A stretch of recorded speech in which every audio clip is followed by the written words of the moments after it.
नमस्कार दोस्तों, मैं प्रभात वाली आप सभी का स्वागत करता हूं। दोस्तों, हम राजस्थान में जितने भी एग्जाम हो रहे हैं उन एग्जामों में कंप्यूटर से रिलेटेड केवल एक एग्जाम आरएससीआईटी ऐसा है जो साल में 4-5 बार होता है।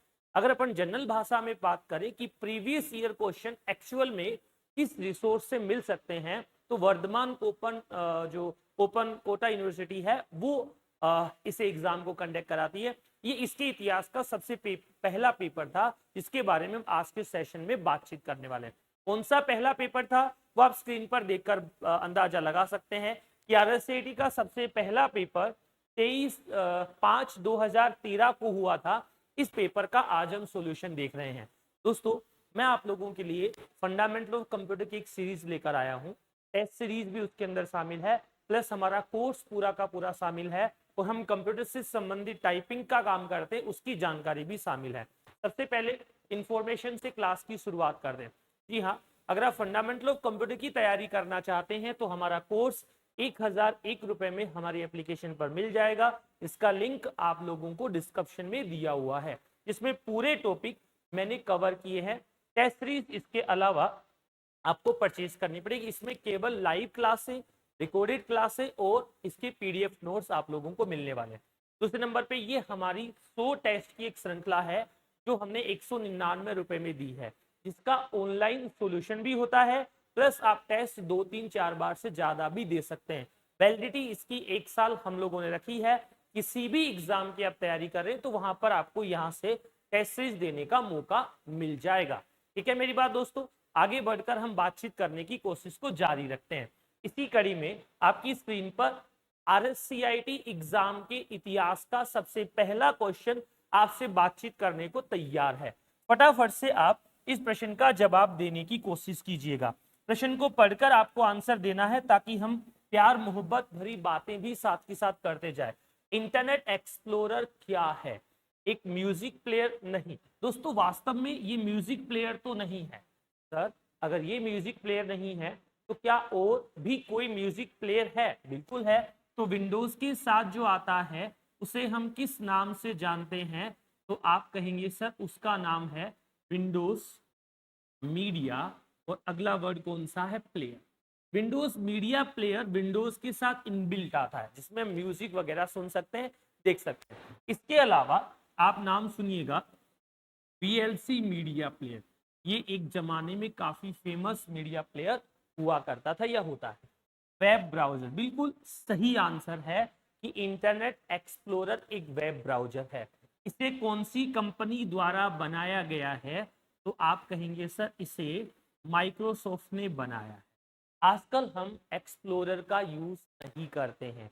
अब विंडोज 11 के साथ हम एक्सप्लोरर की जगह पता है कौन से ब्राउजर का यूज करते हैं? तो आप बोलकर बताएंगे हम माइक्रोसॉफ्ट एज का यूज करते हैं।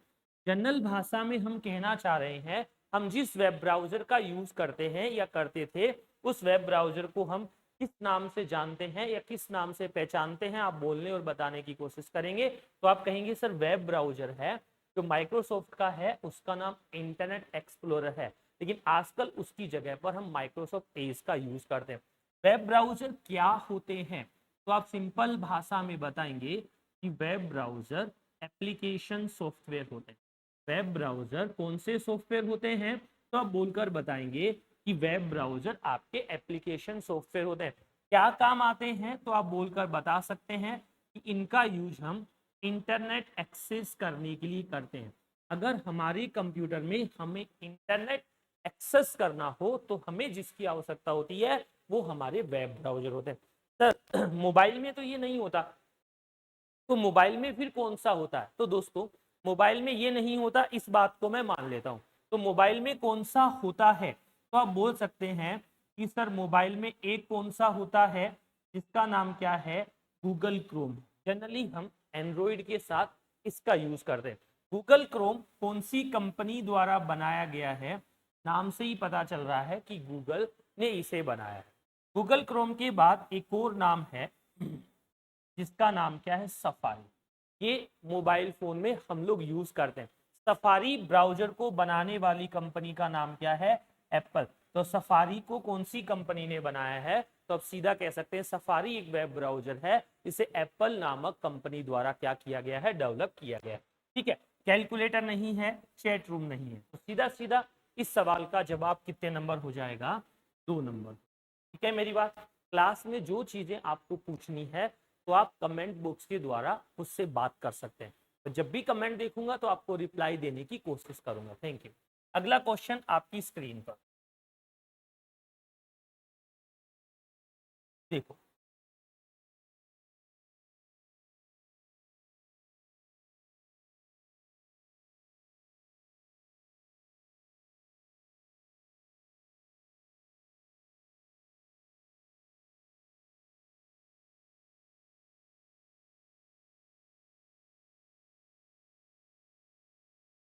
देखो, 2 प्रश्न पे हम आगे चलने की कोशिश करेंगे, इससे आपको चीजें बहुत अच्छे से हम लोग क्लियर कर देंगे।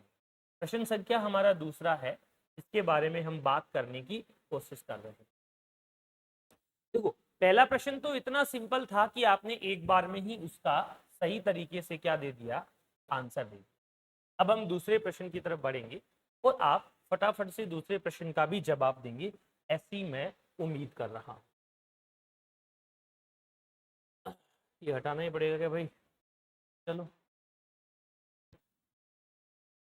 दूसरा प्रश्न आपकी स्क्रीन पर, फटाफट से जवाब दीजिए। टिम का विस्तारित रूप क्या होता है? सिंपल भाषा में व्हील इनलाइन मल्टीमीडिया मॉडल नहीं होता है, व्हील इंटरचेंज मेमोरी मॉड्यूल नहीं होता है,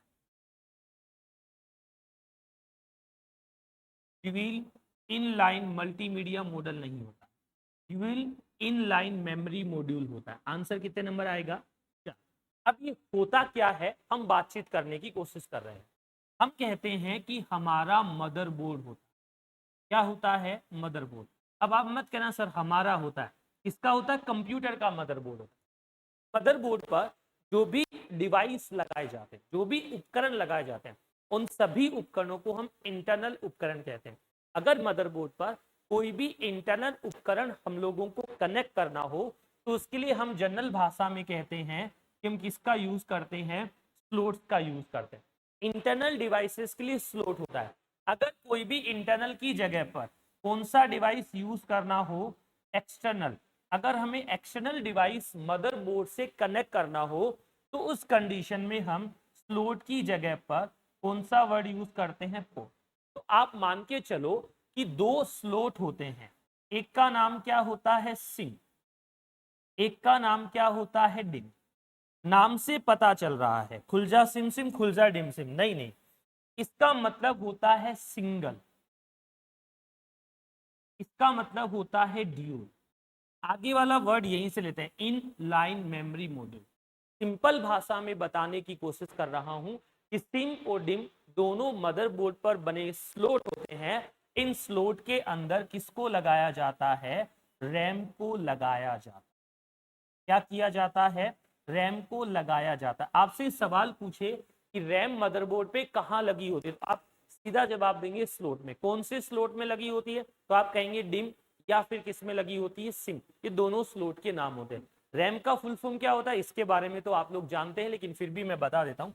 रैम का फुल फॉर्म क्या होता है, तो आप बोलकर बताएंगे। रैम का मतलब क्या होता है, रैंडम एक्सेस मेमोरी। आपसे जब भी पूछे कि कंप्यूटर की मेमोरी कौन सी होती है, तो भी आप एक सिंपल तरीके से बता सकते हैं कि कंप्यूटर की मेमोरी जो होती है उसे हम किस नाम से जानते हैं, रैम के नाम से जानते हैं। चलो एक और बात लगे हाथ बता दो कि रैम परमानेंट होती है या रैम टेम्परेरी होती है। परमानेंट का मतलब क्या हुआ, इसमें डेटा पावर ऑफ होने के बाद भी रहता है। क्या रैम में पावर ऑफ होने के बाद डेटा रहता है क्या, नहीं, रैम में पावर ऑफ होने के बाद डेटा हट जाता है। तो ऐसी कोई मेमोरी इसमें पावर ऑफ होने के बाद डेटा हट जाता है उसे हम टेम्परेरी मेमोरी कहते हैं। टेम्परेरी का इंग्लिश में मतलब होता है कि हम उसे क्या कहेंगे भैया, वोलेटाइल। सर ये वोलेटाइल का ही हुआ है, वोलेटाइल क्या होता है, तो आप बताएंगे सर वोलेटाइल ऐसी मेमोरी होती है जिसे पावर ऑफ करने पर डेटा हटा दिया जाता है। तो जो वोलेटाइल मेमोरी होती है वो किसकी बनी होती है, मतलब आप अगर वोलेटाइल मेमोरी बनाना चाहोगे तो आप किसका यूज करोगे, तो आप हिंदी में बता सकते हैं क्या उस कंडीशन में किसका यूज करोगे, अर्धचालक। अर्धचालक का मतलब होता है जो सेमीकंडक्टर होते हैं। दो प्रकार के सेमीकंडक्टर जनरली हम यूज करते हैं, एसआई और दूसरा कौन सा, जी। एसआई का मतलब क्या होता है, सिलिकॉन, और जी का मतलब क्या होता है, जर्मेनियम। ठीक है, मेरी बात आगे बढ़ने की कोशिश कर रहा हूं, आपको समझाने की कोशिश कर रहा हूं। अगला प्रश्न आपकी स्क्रीन पर, फटाफट से आप अच्छे से जवाब दीजिए।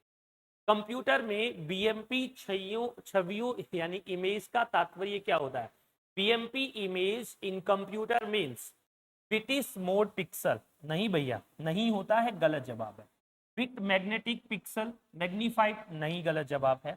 बाई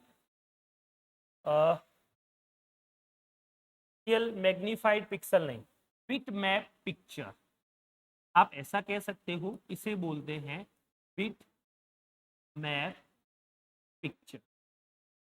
अच्छा, पिक्चर फॉर्मेट के मतलब में हम बोल सकते हैं कि कौन सा फॉर्मेट होता है, ये पिक्चर का इमेज फॉर्मेट होता है। इमेज फॉर्मेट के साथ जनरली जिस वर्ड का हम यूज करते हैं वो एक होता है जेपीईजी, दूसरा होता है पीएनजी, तीसरा होता है जीआईएफ। ये फेमस आपकी इमेज फॉर्मेट है। चौथे नंबर पे होता है, इसे अपन बोलते हैं टिफ, TIFF। और पांचवें नंबर पे जिसका जिक्र हम कर रहे थे, बीएमपी। इन सबके आगे डॉट लगा होता है क्योंकि ये एक्सटेंशंस होते हैं जो किसी भी फाइल को आइडेंटिफाई करने का काम करते हैं। जो कंप्यूटर में फाइल को आइडेंटिफाई करते हैं उन्हें हम एक्सटेंशन कहते हैं। जेपीईजी का full form joint photographic expert group, PNG का मतलब पोर्टेबल नेटवर्क ग्राफिक्स, जीआईएफ का मतलब ग्राफिक इंटरचेंज फॉर्मेट, और टिफ का मतलब टैग इमेज फाइल फॉर्मेट, और बीएमपी का मतलब बिटमैप पिक्चर होता है। तो आंसर सीधा सा इस प्रश्न का कितना हो जाएगा भाई, 3 नंबर हो जाएगा। कोई और सवाल कमेंट के द्वारा आप मुझसे बात करें। अगला प्रश्न आपकी स्क्रीन पर, फटाफट से आप जवाब देंगे ऐसा मैं सोच रहा हूं। बताइए क्या आंसर आना चाहिए इस प्रश्न का। इनमें से कौन सी इनपुट आउटपुट युक्ति नहीं है, सोच लीजिए और बताइए।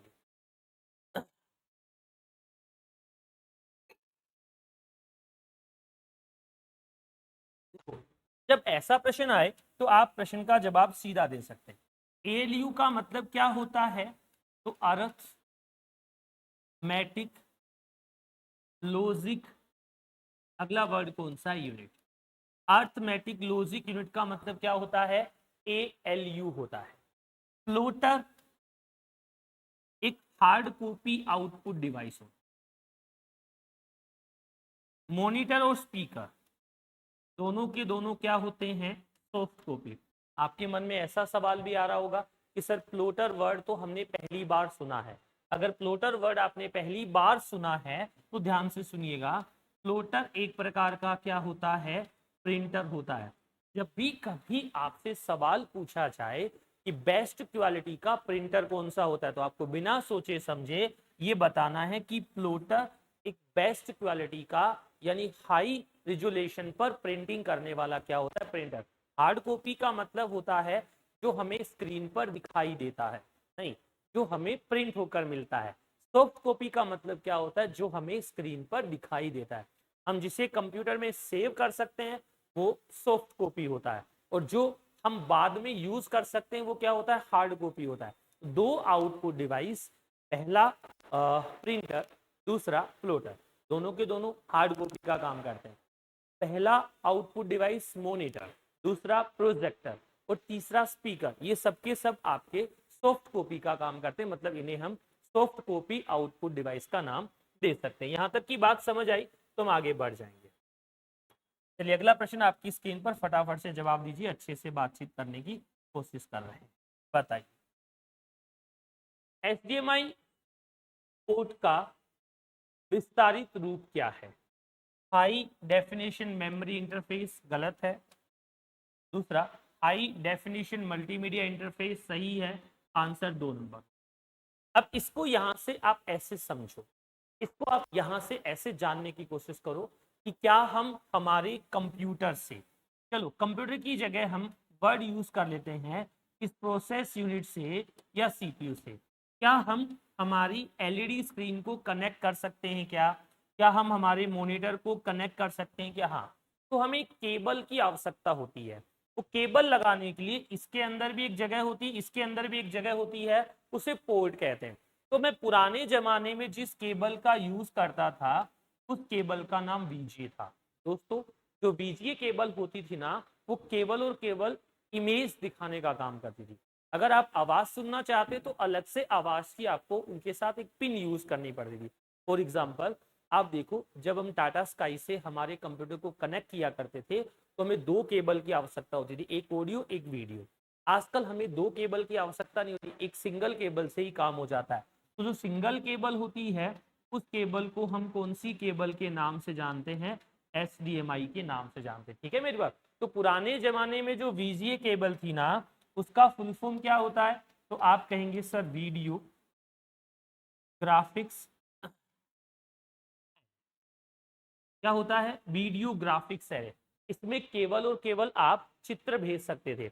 ये मल्टीमीडिया का काम करती है एचडीएमआई। तो ये आपकी कैसी केबल होती है? ऑडियो, और साथ में कैसी होती है? वीडियो। ऑडियो वीडियो दोनों का काम करने के लिए हम इसका इस्तेमाल करते हैं। तो हमें फिलहाल तो इसका फुल फॉर्म पूछा था, तो हमने इसका सीधा सा जवाब दे दिया। अगला प्रश्न आपकी स्क्रीन पर, आप जवाब देने की कोशिश कीजिए।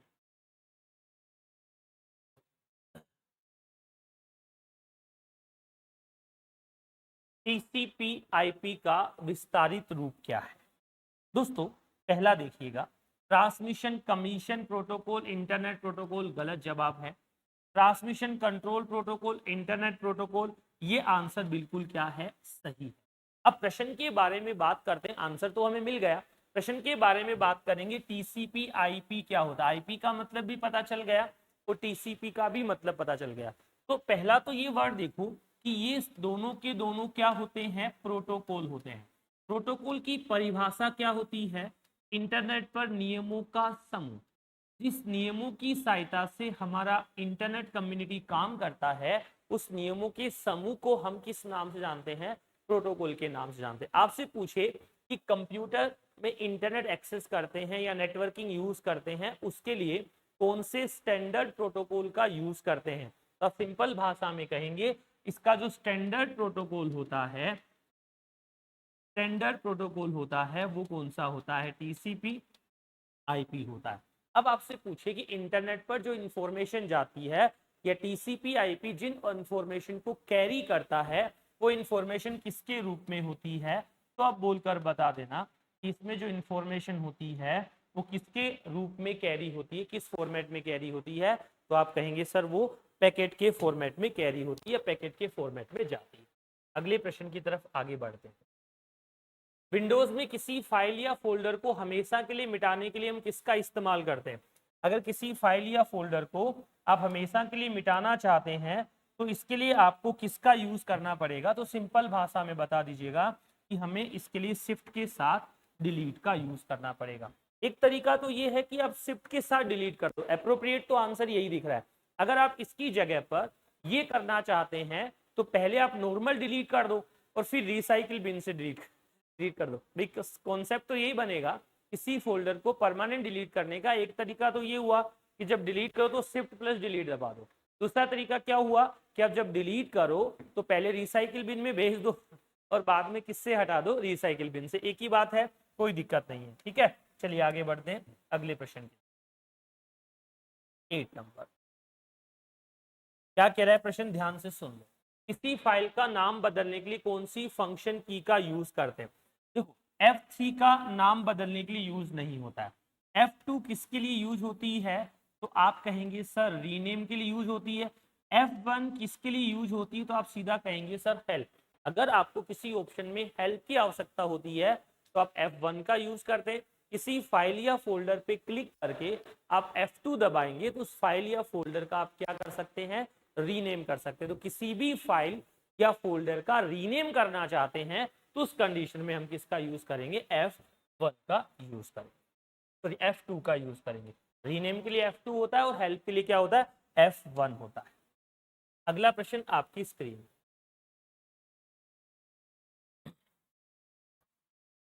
ऑपरेटिंग सिस्टम का कार्य क्या है? Process management, memory management, file management, उपरोक्त शब्द। आंसर क्या आएगा? अब प्रश्न बना कि ऑपरेटिंग सिस्टम क्या होता है। तो अगर मैं जनरल भाषा में बात करूं, हमारे कंप्यूटर में जो विंडोज होता है वो ऑपरेटिंग सिस्टम होता है। अपने मोबाइल में जो एंड्रॉइड होता है वो ऑपरेटिंग सिस्टम होता है। आईफोन में iOS होता है वो ऑपरेटिंग सिस्टम होता है। काम क्या करता है, जितने भी कंप्यूटर में हार्डवेयर होते हैं, जितने भी कंप्यूटर में सॉफ्टवेयर होते हैं, जितने भी कंप्यूटर में फंक्शंस होते हैं, उन सभी को मैनेज करने की जिम्मेवारी किसकी होती है?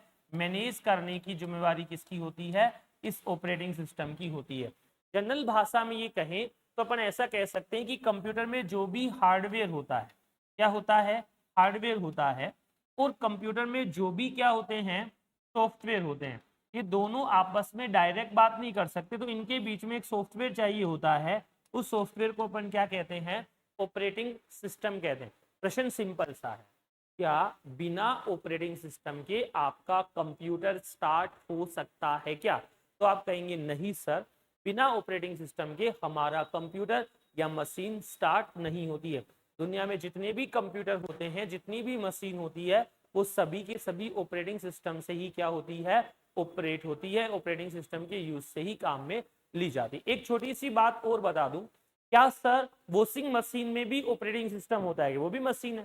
तो देखो, जनरल वाली वॉशिंग मशीन जिसे आप पहले यूज करते थे उसमें तो नहीं होता, लेकिन आजकल जो वॉशिंग मशीन ऑटोमेटिक वाली आ रही है उसमें एम्बेडेड ऑपरेटिंग सिस्टम होता है। सर ये एम्बेडेड क्या होता है? एम्बेडेड का मतलब होता है कि ऐसा सिस्टम जिसको फिक्स कोई काम सिखाया जाता है और फिक्स काम ही करता है, उससे क्या कहते हैं?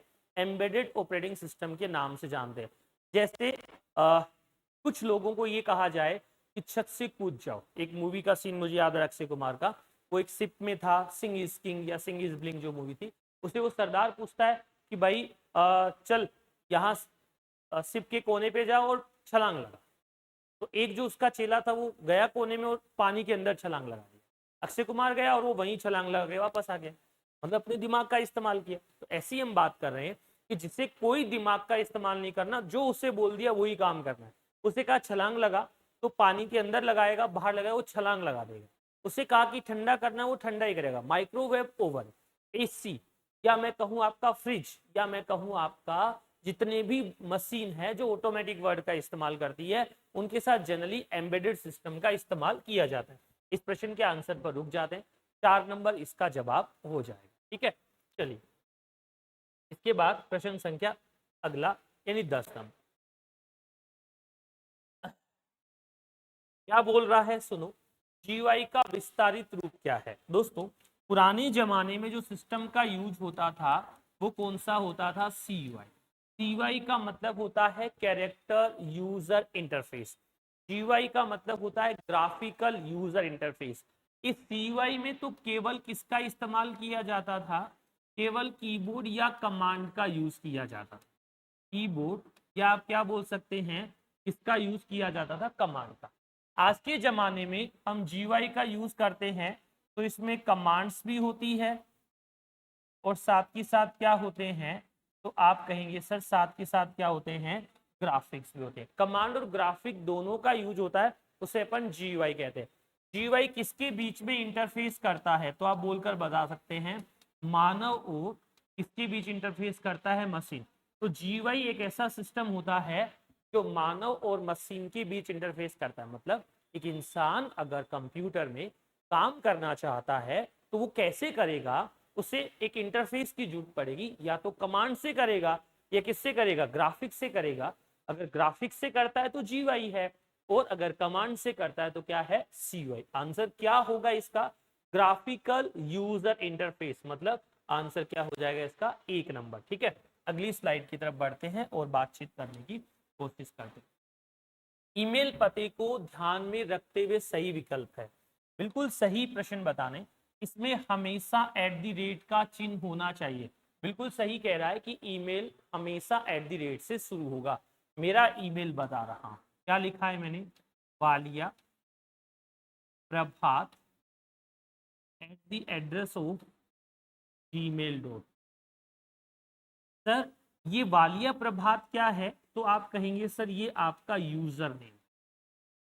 ये जीमेल क्या है? तो ये सर्विस प्रोवाइडर। अब मुझे बताओ क्या ईमेल का सर्विस प्रोवाइडर अकेला जीमेल ही है कि और कुछ भी है? क्या इसके सर्विस प्रोवाइडर इस जीमेल के अलावा और भी है क्या? बिल्कुल है। तो आप बताओ माइक्रोसॉफ्ट कंपनी द्वारा बनाया गया सर्विस प्रोवाइडर कौन सा है? तो आप कहेंगे सर ये तो गूगल का है।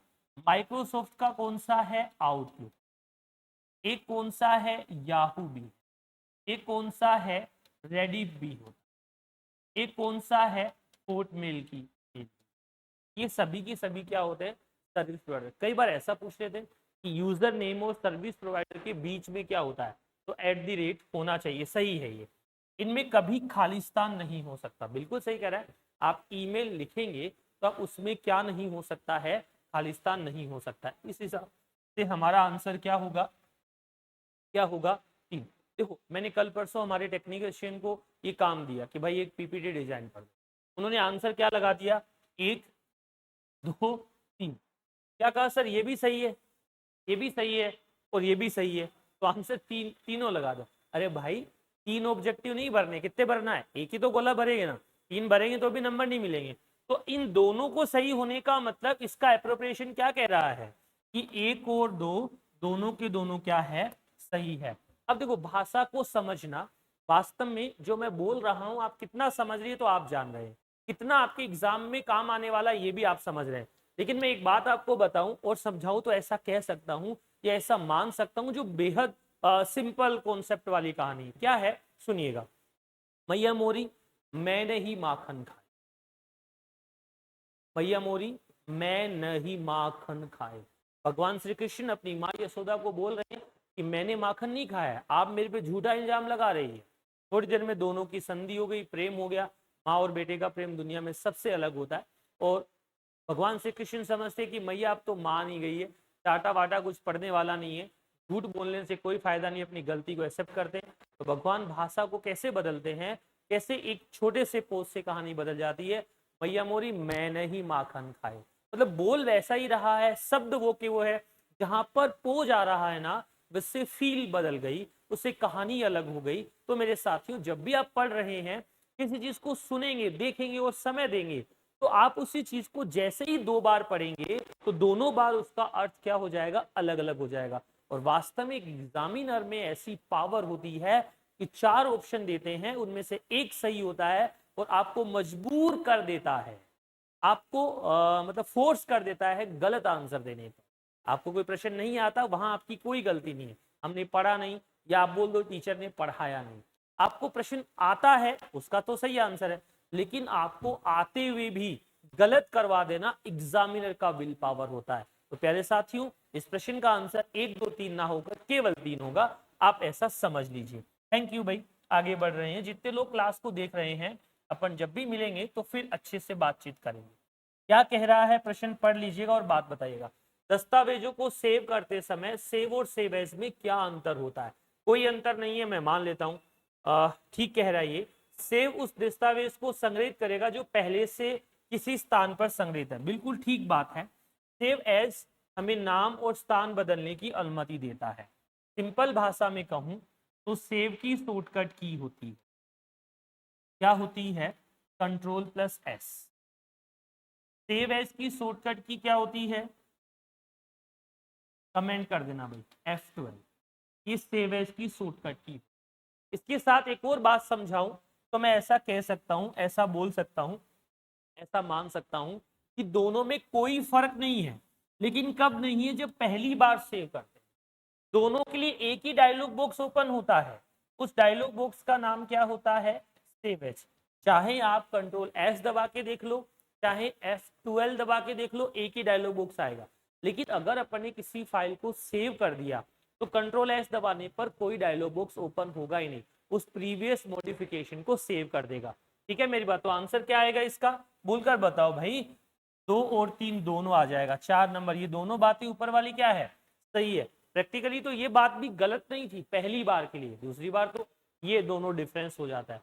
नाम अपनी मर्जी से कर सकते हो, स्थान बदल सकते हो, या फिर उसका जो टाइप है, मान लो पीडीएफ फाइल है पहले से, आप उसे वर्ड फाइल में सेव कर रहे हो, या वर्ड फाइल पहले से उसे एक्सेल फाइल, कोई भी फॉर्मेट जो आप पर्टिकुलर एप्लीकेशन में यूज कर रहे हैं उससे एक्सचेंज कर रहे हो, उस कंडीशन में आप इसका इस्तेमाल, इसका यूज करते हो। ठीक है, 12 के बाद अगले प्रश्न की तरफ चलते हैं। 13 वो स्लो चल रहा है आज, ऐसा मुझे लग रहा है, फास्ट कर देते हैं। बताइए फटाफट से बताइए क्या पूछ रहा है। निम्न में से कौन सा फोंट स्टाइल एमएस वर्ड में नहीं है। देखो बोल्ड स्टाइल होता है, कंट्रोल प्लस बी होता है। Superscript style, sorry subscript style नहीं होता, क्या होता है, इफेक्ट्स होता है। तब ऐसा होता है, शॉर्टकट की होती है कंट्रोल प्लस इक्वल, एक्स की पावर 2, ये सुपर होता है, शॉर्टकट की होती है control plus shift plus equal. एक जना बोल रहा है सर आपने तो क्लास में प्लस लिखा दिया था। अरे भाई कीबोर्ड देखिएगा ना, तो प्लस और इक्वल टू एक ही जगह पर होते हैं, इसलिए हम ऐसा भी लिख सकते हैं। रेगुलर भी इसका आंसर है, लेकिन कौन सा नहीं है उसका आंसर क्या होगा, सबस्क्रिप्ट नहीं है। तो आंसर क्या आ जाएगा, 2। रेगुलर बाय डिफॉल्ट होता है, ये कंट्रोल प्लस आई से होता है। फॉन्ट स्टाइल कितने प्रकार के होते हैं, तो कहेंगे फॉन्ट स्टाइल 4 प्रकार के होते हैं। कौन कौन सा, रेगुलर, बोल्ड, इटालिक और बोल्ड एंड इटालिक। ये चारों के चारों प्रकार के होते हैं। कौन सा नहीं है तो आपने सीधा यहां से बता।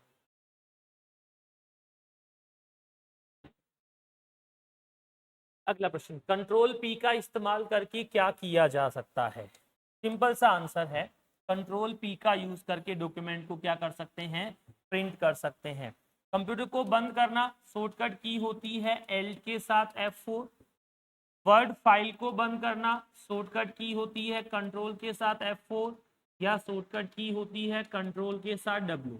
दस्तावेजों को कॉपी पेस्ट करना, कॉपी की शॉर्टकट की अलग होगी भाई, पेस्ट की शॉर्टकट की अलग होगी। कॉपी की शॉर्टकट की क्या होती है, कंट्रोल के साथ सी दबा दीजिए।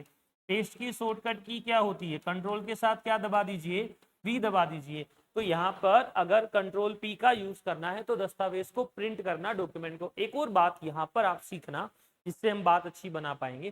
देखो अगर अपन जनरल भाषा में कहें तो पुराने एग्जाम में इसी प्रकार का पैटर्न हुआ करता था, शॉर्टकट की देकर आपको यूज पूछ रहे हैं। अब ऊपर यूज देते, नीचे शॉर्टकट की देते हैं। उल्टे तरीके से भी प्रश्न आजकल के एग्जामों में ट्रेड कर रहे हैं। ठीक है, चलिए अगला प्रश्न आपकी स्क्रीन पर, फटाफट से आंसर दीजिए। 15 प्रश्न अभी आज के सेशन में हमने लगभग कंप्लीट कर। टेबल बनाते समय एमएस वर्ड के माउस पॉइंटर किसके जैसा दिखाई देता है। पहले जैसा नहीं दिखता है, जब आप टेबल बनाओगे तो माउस का पॉइंटर किसके जैसा हो जाएगा, पेंसिल। एक तो टेबल आप ड्रॉ करके बना सकते हैं, आप टेबल आप जनरल तरीके से डिजाइन करके बना सकते हैं, आप टेबल इंसर्ट करके बना सकते हैं, और आप टेबल एक्सेल से भी बना सकते हैं। एक्सेल से क्या कर सकते हो, इंपोर्ट करके भी बना सकते हैं। ये वर्ड में टेबल बनाने के तरीके हैं। टेबल कौन से मेन्यू में होती है, तो आप बता देना टेबल कौन से मेन्यू में होती है, इंसर्ट मेन्यू में होती है। जब टेबल बनाते हैं तो 2 अलग से टूल्स खुलते हैं। एक टूल कौन सा होता है, जिसे हम क्या कहेंगे, डिजाइन। दूसरा टूल कौन सा होता है, जिसे अपन क्या कहेंगे, लेआउट। तो टेबल बनाने के लिए हमें ये 2 ऑप्शन दिखाई देते हैं बनाते समय। इंसर्ट में टेबल आती है, ये टेबल टूल्स के ऑप्शन होते हैं। ठीक है, चलिए अगले प्रश्न की तरफ आगे बढ़ते हैं। 16 नंबर, 35 क्वेश्चन टोटल आते हैं भाई, उनको आज के सेशन में हम सोल्व करेंगे। अच्छा लगे तो कमेंट करके साथ के साथ बताते रहना। पावर पॉइंट प्रेजेंटेशन में कौन सा फाइल प्रारूप नहीं जोड़ा जा सकता। देखो जेपीईजी जोड़ सकते हैं, जीआईएफ जोड़ सकते हैं, वेब जोड़ सकते हैं। ये आपका ऑडियो फाइल का होता है, ये आपका इमेज फाइल का होता है, ये भी आपका किसका होता है, इमेज फाइल का होता है। ये एचटीएमएल फाइल का होता है। एचटीएमएल मतलब हाइपर टेक्स्ट मार्कअप, और अगला वर्ड कौन सा है, तो आप बोल सकते हैं हाइपर टेक्स्ट मार्कअप लैंग्वेज। ठीक है, तो इसका नहीं ऐड कर सकते हैं। आंसर क्या आएगा इसका, सिंपल भाषा में आप बोल के बता सकते हैं कि 3 नंबर इस सवाल का क्या होगा, आपका जवाब हो जाएगा। अगला प्रश्न आपकी स्क्रीन पर, फटाफट से आंसर सोचिए और कमेंट करके बताइएगा। क्लास कैसी लिख रही है इसके बारे में भी आप साथ के साथ बातचीत कर सकते हैं, कोई दिक्कत वाली बात नहीं। देखो इसका आंसर क्या होना चाहिए, कौन सी कुंजी के संयोजन से पावर पॉइंट प्रेजेंटेशन में नया स्लाइड जोड़ा जा सकता है। दोस्तों प्रेजेंटेशन में नया स्लाइड जोड़ने के लिए हम किसका यूज करते हैं, कंट्रोल एक्स कट करने के,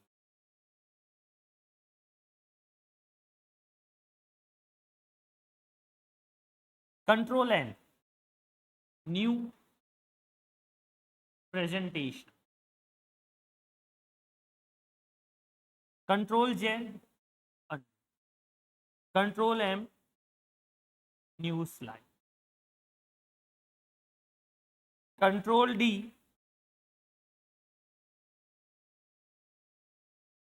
डुप्लीकेट। इस हिसाब से सीधा सा आंसर क्या होगा इसका, 4 नंबर कंट्रोल एम हो जाएगा। प्रेजेंटेशन का पूरा जो प्रोग्राम होता है, पावर पॉइंट की पूरी जो फाइल होती है उसे हम प्रेजेंटेशन कहते हैं। लेकिन पावर पॉइंट के अंदर अगर हम ये बात करें, ये समझाने की कोशिश करें कि जो प्रेजेंटेशन होता है उस प्रेजेंटेशन के अंदर जो एलिमेंट्स होते हैं उसे हम स्लाइड बोलते हैं। अगला प्रश्न आपकी स्क्रीन पर है, आप बताइएगा। टेक्निकल टीम से मैं अनुरोध करूंगा कि इसको इस साइड थोड़ा सा आगे रखिए फ्यूचर में, इससे यहाँ मुझे देखने पढ़ने में दिक्कत नहीं, क्योंकि फिर इसके बिल्कुल पास में देखने में दिक्कत आती है। ठीक है, आस्की का पूरा नाम क्या है, American standard code for information interchange. ठीक है, सोशल कोड नहीं है, ऑस्ट्रेलियन कुछ भी मतलब नहीं है, ये पूरा मामला अमेरिकन है। इसका मतलब समझना कि हम कंप्यूटर में जो भी ABC लिखते हैं, कंप्यूटर इस ABC को नहीं समझता, इसे 0 1 में कन्वर्ट करता है। यानी हम जो भी टेक्स्ट और सिंबल इनपुट करते हैं उसको डायरेक्ट कंप्यूटर नहीं समझता है, उसके रेफरेंस में उसका एक नंबर होता है, एक कोड होता है। उस कोड को हम किस नाम से जानते हैं, तो आप बोलकर बताएंगे, उस कोड को हम आस्की कोड के नाम से जानते हैं। यहां तक प्रश्न का आंसर भी आप लोगों को पता लग गया है। कौन सा आंसर है, तो आप बोलकर बताएंगे कि आंसर नंबर है इसका ए। अगला प्रश्न आपकी स्क्रीन पर, फटाफट से आप बताइएगा। आधुनिक कुंजी पटल के कीबोर्ड में फंक्शन कीज की कुल संख्या कितनी होती है? What is the total number of function keys in a modern keyboard? अगर मैं मॉडर्न कीबोर्ड की बात करूं तो फंक्शन कीज की संख्या कितनी होती है? 12 होती है। 12 कहां से कहां तक होती है, तो आप बोलकर बता सकते हैं सर कि F1 से लेकर F12 तक कौन सी कीज होती है? फंक्शन कीज होती है। अब आप मुझे एक सवाल पूछेंगे कि सर जो फंक्शन कीज होती है उनका यूज क्या होता है, क्या आप हमें सिखा सकते हो? तो मैं कहूंगा नहीं, फंक्शन की जो होती है वो हर एप्लीकेशन वाइज अलग अलग मतलब रखती है। मतलब वर्ड में फंक्शन की का मतलब अलग होता है, में अलग होता है। अगर मैं एक F5 फंक्शन की का नाम लूं तो आपके मन में क्या आंसर आता है? तो आप कहेंगे सर रिफ्रेश आता है, यही सोच रहे होंगे। लेकिन एक F5 रीलोड के भी काम आती है, एक F5 फाइंड के लिए भी काम आती है, फाइंड एंड रिप्लेस के लिए भी काम आती है। एक F5 जिसके बारे में हम बात कर रहे हैं, वो F5 आपकी जो की है, जनरल भाषा में बोलूं या समझाऊं तो किसके काम आती है? ये आपकी डेट एंड टाइम के भी काम आती है। ठीक है, इतने सारे इस की के क्या होते हैं, यूज होते हैं, समझने वाली बात हम कर रहे हैं। अगला प्रश्न आपकी स्क्रीन पर, फटाफट जवाब देने की कोशिश कीजिएगा। बड़ा सिंपल सा प्रश्न है, आंसर आ जाना चाहिए। देखो बाइनरी प्रणाली में 8 किसके द्वारा व्यक्त किया जाता है? मतलब अभी थोड़ी देर पहले हमने एक आस्की कोड का प्रश्न किया था, बातचीत की थी, तो उसके अकॉर्डिंग हर एक नंबर्स को जिसे हम यूज कर रहे हैं इसे कंप्यूटर के फॉर्मेट में समझना होता है। यानी अगर ये डेसिमल नंबर है, कौन सा डेसिमल नंबर है, डेसिमल का बेस कितना होता है तो आप बता देना, 10 होता है। अगर इस डेसिमल नंबर को हम बाइनरी में कन्वर्ट कर रहे हैं, मतलब 10 वाले को हम 2 के बेस में कन्वर्ट कर रहे हैं, तो ऐसा करने के लिए हम इस 8 वाले में 2 से सक्सेसिव डिवीजन करते हैं। 4 बार गया 0 बचा, 2 बार गया कितना बचागा 0, फिर 1 बार, फिर कितना 0। आंसर क्या आया? 100। आंसर क्या आएगा 1। इसका एक और तरीका है जिसे हम समझ सकते हैं, आप ऐसे लिखिएगा 2 4 8। जहां पर एक लिखा है उसको इसके नीचे लिख दीजिए, 0 0 आगे लिख दीजिए, एक लिखा है उसे जोड़ दीजिए और बाकी वालों को छोड़ दीजिए, डायरेक्ट ये भी आपकी बाइनरी निकल जाएगी। ठीक है, चलिए इसके बाद हमारा क्वेश्चन नंबर कौन सा है 21, वहां तक बढ़ते हैं और बातचीत करने की कोशिश करते हैं। एक दस्तावेज में सभी सामग्री को चयनित करने के लिए कौन सी शॉर्टकट की का यूज किया जाता है। सभी का मतलब जितना लिखा हुआ है इस पूरे के पूरे को सेलेक्ट करना है, तो हम किसका यूज करेंगे, शॉर्टकट की। तो बिल्कुल सही है, कंट्रोल ए। यू किसके लिए होती है, तो आप कहेंगे सर अंडरलाइन के लिए। ये किसके लिए होती है, कॉपी के लिए। ये किसके लिए होती है, अंडू के लिए। ये किसके लिए होती है, तो आप कहेंगे सर ये आपकी होती है सेलेक्ट ऑल के लिए। अब एक छोटी सी बात यहां से समझ लो, इससे कहानी बन जाएगी, बात आप लोगों को समझ आ जाएगी। क्या कह रहा हूं ये बताओ। देखो कंट्रोल यू एक बार दबाएंगे तो अंडरलाइन हो जाएगा, दूसरी बार दबाएंगे तो अंडरलाइन क्या हो जाएगा, हट जाएगा। सर हम 2 बार क्यों दबाएंगे, अरे आप तो 3 बार दबा दे। टोगल फीचर होता है, एक बार दबाने से फंक्शन ऑन हुआ तो दूसरी बार दबाने से फंक्शन क्या होगा, तो आप सिंपल भाषा में बोल सकते हैं ऑफ होगा। इस हिसाब से प्रश्न का आंसर तो सिंपल है कि एक आएगा, लेकिन हमने कंट्रोल यू की भी बात की। सर कंट्रोल यू के अलावा क्या और भी कोई टोगल फीचर हो सकता है क्या, तो आप कहेंगे सर बिल्कुल हो सकता है। क्या हो सकता है, कंट्रोल प्लस बी हो सकता है, कंट्रोल प्लस आई हो सकता है, x की पावर 2 x2, ये सब कुछ टोगल फीचर ही तो है। एक बार क्लिक करने से फंक्शन ऑन हो जाता है और दूसरी बार क्लिक करने से फंक्शन क्या होता है, हट जाता है। अगला नंबर 22, बड़ा सिंपल सा प्रश्न है, आप जवाब दीजिएगा, हम बात करेंगे। इनमें से कौन सा एमएस ऑफिस का वैध संस्करण है, मतलब विच of the following is not and valid version of MS office. दोस्तों ऑफिस मैनेजमेंट टूल्स के लिए जिस एप्लीकेशन का यूज किया जाता है उसे अपन क्या कहते हैं, एमएस ऑफिस। नाम से पता चल रहा है, एम का मतलब महेंद्र सिंह धोनी, नहीं, एम का मतलब क्या होता है भाई, माइक्रोसॉफ्ट ऑफिस। अब जनरल भाषा में पूछते हैं कि माइक्रोसॉफ्ट की शुरुआत कब हुई, तो आप जनरल भाषा में बोल सकते हैं कि 4 अप्रैल 1975। अब इसके साथ थोड़ी बहुत और बातचीत करने की कोशिश कर रहे हैं कि एमएस ऑफिस 2007 इसका संस्करण था, 2003 था, 97 था, कौन सा नहीं है, 2005। चलो सर अब मुझे बताओ कि सबसे पहला कौन सा था, और अब भी ये भी बता दो कि लेटेस्ट कौन सा है। तो सबसे पहला जो संस्करण था उसका नाम था ऑफिस 1.0, 1990 में ये पहला संस्करण आया। और लेटेस्ट संस्करण कौन सा है, तो ऑफिस 2021। कब आया था, 2021 के अक्टूबर में ये वर्जन लॉन्च हुआ। ठीक है, 22 के बाद अगले प्रश्न की तरफ बढ़ते हैं 23। इनमें से कौन सी कुंजी व्याकरण और वर्तनी सुधार की जांच में कार्य करती है, which of the following key enable spelling and grammar check. F5 मैंने वर्ड में बताया था, फाइंड एंड रिप्लेस का बॉक्स खोलता है। F7 स्पेलिंग के लिए यूज आता है। प्लस F7 सर्च के लिए यूज आता है। F2 किसके लिए यूज आता है, रीनेम। अगर वर्ड में आप स्पेलिंग और ग्रामर को चेक कर रहे हैं तो शॉर्टकट की क्या होती है, F7। अब अगला प्रश्न बनता है सर F7 कौन से टैब में होती है, तो आप बताएंगे सर ये F7 या स्पेलिंग एंड ग्रामर कौन से टैब में होती है, रिव्यू। रिव्यू टैब का ब्लॉक कौन सा होता है, तो आप कहेंगे सर रिव्यू का जो ब्लॉक होता है वो कौन सा होता है, तो आप बता सकते हैं कि सर वो कौन सा ब्लॉक होता है, प्रूफिंग होता है। फिर आप कहेंगे सर ये लाइन आती कैसे है, तो 3 लाइन जनरली आती है, एक आती है रेड लाइन, एक आती है ग्रीन लाइन और एक आती है ब्लू लाइन। अब पुराने जो ऑप्शन थे उसमें तो 2 ही लाइन आया करती थी, कौन कौन सी वाली, रेड वाली और ग्रीन वाली, ब्लू वाली अभी नहीं है। तो क्या प्रश्न बनता है, बात करते हैं। रेड लाइन स्पेलिंग एरर के लिए, ग्रीन लाइन ग्रामर एरर के लिए, ये आपकी फॉर्मेटिंग एरर बोल सकते हो, आप फॉर्मेटिंग एरर कह दो या फिर आप कॉन्टेक्स्ट एरर कह दो। उसके लिए हम इस ब्लू लाइन का यूज करते हैं। ठीक है मेरी बात। चलिए अगले प्रश्न की तरफ चलते हैं। सोचकर अच्छे से जवाब देने की कोशिश करना।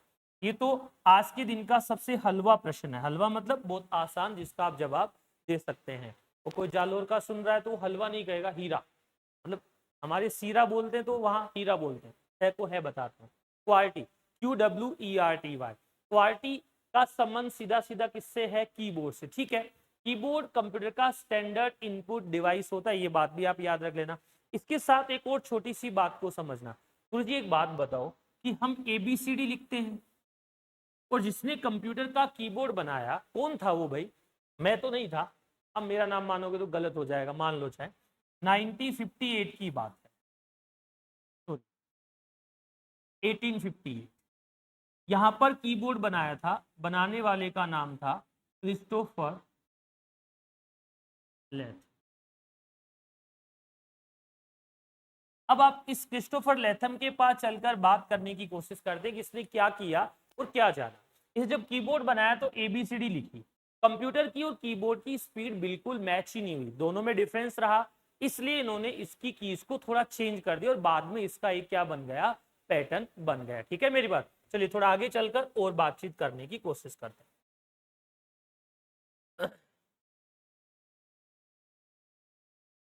अगला बड़ा सिंपल सा प्रश्न है। HTML का पूरा नाम क्या होता है? हाइपर टेक्सुअल मैनेजमेंट लैंग्वेज नहीं, हाइपर टेक्स्ट मैनेजमेंट लैंग्वेज नहीं, हाइपर टेक्स्ट मार्कअप लैंग्वेज। किसने बनाया था इसे? तो आप बता देना, टिम बर्नर्स ली। वेबसाइट बनाने के लिए या वेबसाइट को डिजाइन करने के लिए हम किसका यूज करते हैं? तो आप कहेंगे सर वेब पेज बनाने के लिए हम इसका यूज। ठीक है, यहां तक कोई दिक्कत है तो आगे बात करें। मोडेम का फुल फॉर्म क्या है? मोडेम का पूरा नाम क्या होता है आपको बताने की कोशिश करना। मोडेम क्या होता है पहले तो ये सुनो। पुराने जमाने में हमारे घर में टेलीफोन हुआ करता था, यस। उस टेलीफोन के थ्रू ही हम नंबर डायल करके इंटरनेट चलाया करते थे। तो आप सिंपल भाषा में ऐसा कह सकते हो कि जो टेलीफोन था उसमें जो सिग्नल आते थे वो कौन से आते थे? तो आप कहोगे सर टेलीफोन में तो एनालॉग सिग्नल आया करते थे। अब जो हमारा कंप्यूटर है वो कौन से सिग्नल समझता है? तो आप कहेंगे डिजिटल। तो भाई तार में एनालॉग सिग्नल है और कंप्यूटर डिजिटल समझता है, तो हमें यहाँ पर एक डिवाइस लगाना पड़ता था जिसे मोडेम कहते थे। वो क्या काम करता था? एनालॉग को डिजिटल में और डिजिटल को एनालॉग में कन्वर्ट करता रहता था। तो सिंपल भाषा में एनालॉग को डिजिटल में बदलना अगर मॉड्यूलेशन होता है, तो डिजिटल को एनालॉग में बदलना डीमॉड्यूलेशन होता है। ये उल्टा वर्ड होता है। तो मॉड्यूलेशन और डीमॉड्यूलेशन का काम करता है, डीकम्पोजिशन नहीं, डीएक्टिवेट नहीं। आंसर क्या हो जाएगा? सीधा सा 1 नंबर हो जाएगा। टोटल 35 है, आज हम 27 तक पहुंचने वाले हैं। चलिए फटाफट से आंसर बताइए क्वेश्चन नंबर 27 का। PCT का एक्सपेंडेड फॉर्म है पर्सनल कंपोनेंट इंटरकनेक्ट। अगला है para component interconnect, personal component interconnect, peripheral component interconnect. ये PCT की जगह PCI कर दी, पेरिफेरल कंपोनेंट इंटरकनेक्ट। इसका क्या हो जाएगा आंसर? यानी 4। अगला सिंपल सा प्रश्न है, आपको जवाब देने की कोशिश करनी है। क्या कह रहे हैं? MICR का पूरा नाम क्या होता है? बैंक में चेक को स्कैन करने के लिए जिस मशीन का यूज करते हैं उसे अपन क्या कहते हैं? MICR, magnetic ink character recognition. Magnetic ink innovation नहीं है, इनपुट नहीं है, इनसेट नहीं है, तो क्या हो गया? Magnetic ink character recognition. इसकी जगह पर रीडर भी आ जाए तो गलत नहीं होगा। आपसे 2 और सवाल पूछ रहा हूं कि बैंक में आप लोगों ने चेक जमा कराया होगा, करवाया है क्या? करवाया है तो मुझे कमेंट करके बताइएगा। हाँ, तो चेक पर नंबर लिखे होते हैं, तो चेक के नंबर कितने डिजिट के होते हैं ये भी आप बता दीजिएगा। चेक के नंबर कितने डिजिट के होते हैं? तो आप बताइएगा 6 डिजिट के होते हैं। और जो MICR नंबर यूज किए जाते हैं MICR नंबर यूज किए जाते हैं वो कितने डिजिट के होते हैं, तो आप कहेंगे सर वो 9 डिजिट के होते हैं। ठीक है, 28 के बाद 29। फटाफट से आप आंसर बताइए जिससे बात को हम अच्छे से आगे बढ़ा पाए। कर्सर के बाईं ओर के अक्षर को डिलीट करने या मिटाने के लिए कौन सी कीज का उपयोग करते हैं? बैकस्पेस। देखो अगर मैं मेरा नाम लिखूं,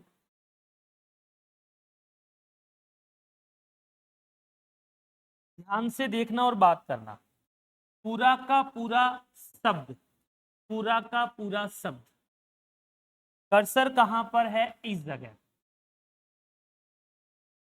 ये है बाईं ओर का कैरेक्टर, ये है दाईं ओर का कैरेक्टर। अगर केवल आप इस टी को मिटाना चाहते हैं तो बैक स्पेस दबा दीजिए, पूरा मिटाना चाहते हैं तो कंट्रोल के साथ क्या दबा दीजिए? Back space. केवल डब्लू मिटाना चाहते हैं तो डिलीट दबा दीजिए, पूरा का पूरा मिटाना चाहते हैं तो कंट्रोल के साथ कौन सा बटन दबा दीजिए? डिलीट। यहाँ से दो चीजें समझ लेना भाई। पहला क्या है कि लेफ्ट साइड का कैरेक्टर मिटाना है तो बैक स्पेस, पूरा वर्ड मिटाना है तो कंट्रोल प्लस बैक स्पेस, केवल राइट साइड का कैरेक्टर मिटाना है तो डिलीट, पूरा का पूरा शब्द मिटाना है तो कंट्रोल प्लस डिलीट। अगला प्रश्न आपकी स्क्रीन पर, फटाफट से अच्छे से प्रश्न का क्या दीजिए? आंसर दीजिए, बात करते हैं। MS एक्सेल के प्रोग्राम में खानों की चौड़ाई और पंक्ति की लंबाई किसमें मापी जाती है? देखो सेंटीमीटर और इंच एक ही बात होती है। अगर इस आंसर को आप लेकर जाओगे तो आंसर एक ही आएगा। तो आप यहां से कह सकते हैं कि जो पेज का साइज होता है वो तो इंच या सेंटीमीटर में होता है, लेकिन जो आपका कॉलम का साइज होता है वो किस में होता है? पिक्सल में होता है। किस में होता है? पिक्सल में। तो आंसर क्या आएगा इसका? 2 नंबर आगे बढ़ रहे हैं अगले प्रश्न में। 31, फटाफट से जवाब दीजिएगा। बार कोड रीडर क्या है? BCR मतलब बार कोड रीडर। आप जब भी किसी शॉपिंग मॉल्स में जाते हैं तो वहां पर आप लोग प्रोडक्ट के कोड को पढ़ते हैं। सर हम लोग कहाँ पढ़ते हैं? कौन पढ़ता है? एक मशीन होती है वो पढ़ती है। प्रोडक्ट का कोड कैसा होता है? ऐसे बार या लाइन होती है क्या? हाँ सर। आजकल तो इसकी जगह QR कोड का भी यूज किया जाने लगा। ये बार या लाइन होती है, इनकी संख्या कम से कम कितनी होती है? 12 होती है। इनका कलर कैसा होता है? सर ब्लैक कलर में होती है। बैकग्राउंड कैसा होता है? व्हाइट होता है। अरे इसे पढ़ने का जो डिवाइस होता है वो किसका काम करता है? इनपुट का, क्योंकि उन सिग्नल को कंप्यूटर में वो किसका काम कर देता है? इनपुट करने का काम कर देता है। चलिए 31 के बाद कहाँ पे चलते हैं? 32। फटाफट से आंसर दीजिएगा, बात करने की कोशिश कर रहे हैं। क्या करें? पेन ड्राइव इस्तेमाल की जाती है, क्या गणना करने हेतु काम आती है क्या? नहीं। किसके लिए काम आती है? भंडारण हेतु। भंडारण का मतलब क्या होता है? स्टोरेज। 32 के बाद 33। प्रश्न क्या पूछ रहा है बताइए? टिम बर्नर्स-ली द्वारा दी गई अवधारणा क्या है? दोस्तों इंटरनेट के विकास में WWW यानी वर्ल्ड वाइड वेब का काफी योगदान है। उसके साथ हाइपर टेक्स्ट मार्कअप लैंग्वेज का हम लोग वेब पेज डिजाइन करने के लिए या बनाने के लिए इस्तेमाल करते हैं। उसके साथ सिमेंटिक वेब एक वर्ड होता है। इन सभी वर्डों का इस्तेमाल करने वाले वैज्ञानिक का नाम क्या था? टिम ली और बर्नर्स-ली। ठीक है मेरी बात। चलिए अगला प्रश्न 34। फटाफट से आंसर बताइएगा जिससे अपन अच्छे से बातचीत कर पाए। निम्न में से कौन सा भारतीय सुपर कंप्यूटर का उदाहरण नहीं है? देखिएगा, अगर मैं कहूं अनुराग भारतीय सुपर कंप्यूटर है, यस, ये भाभा रिसर्च सेंटर द्वारा बनाया गया था। और ये परम भारतीय सुपर कंप्यूटर है, यस, ये आपकी सीडेक द्वारा बनाया गया था 1991 में। परम 8000 भारत का सबसे पहला सुपर कंप्यूटर है। और सबसे तेज सुपर कंप्यूटर कौन सा है? तो आप कहेंगे सर सबसे तेज सुपर कंप्यूटर कौन सा है? परम सिद्धि AI है। तो AS400 आपका भारतीय सुपर कंप्यूटर नहीं है। 1 नंबर इस प्रश्न का क्या होगा? आंसर। लास्ट आज के दिन का, और आगे हम अच्छे से बातचीत करने की कोशिश करेंगे। क्या कह रहा है प्रश्न? जवाब दीजिए जिससे हम समझ जाए चीजों को ज्यादा बेटर तरीके से। साटा, एक साटा वर्ड होता है और दूसरा क्या होता है? पाटा। दो प्रकार की केबल हम लोग यूज करते हैं। एक केबल को बोलते हैं साटा केबल और एक को बोलते हैं पाटा केबल, जो हार्ड डिस्क को कंप्यूटर से कनेक्ट करती है या मदरबोर्ड से कनेक्ट करती है। आपसे कई बार ये सवाल सीधा भी पूछ लिया जाता है कि हार्ड डिस्क को अगर हम कंप्यूटर से या मदरबोर्ड से कनेक्ट करते हैं तो किसका इस्तेमाल किया जाता है, तो साटा या पाटा आप वर्ड यूज कर सकते हैं। मतलब होता है सीरियल एडवांस्ड टेक्नोलॉजी अटैचमेंट। दूसरा है, देखो इसमें दो वर्ड है, पहला वर्ड है सीरियल एडवांस्ड मेंट टेक्नोलॉजी अटैचमेंट, दूसरा है सीरियल एडवांस्ड टेक्नोलॉजी अटैचमेंट। तो आंसर इसका दूसरे वाला होगा, तीसरा नहीं होगा और ऊपर वाला भी नहीं होगा। देखो एक बार और देखते हैं, नीचे भी सेम लिख रखा है शायद, सीरियल एडवांस्ड टेक्नोलॉजी अटैचमेंट, दूसरा क्या है सीरियल एडवांस्ड टेक्नोलॉजी अटैचमेंट, ऊपर वाला क्या है सीरियल एडवांस्ड टेक्नोलॉजी अटैचमेंट। दोनों नाम एक साथ दिए हुए हैं।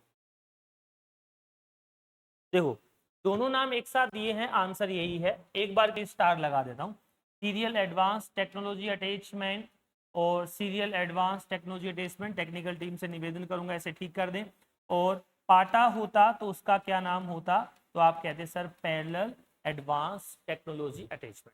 ये हमारा RSCIT द्वारा लिया गया सबसे पहला पेपर कब का था, 23/5/2013 को, उसका हमने सॉल्यूशन किया।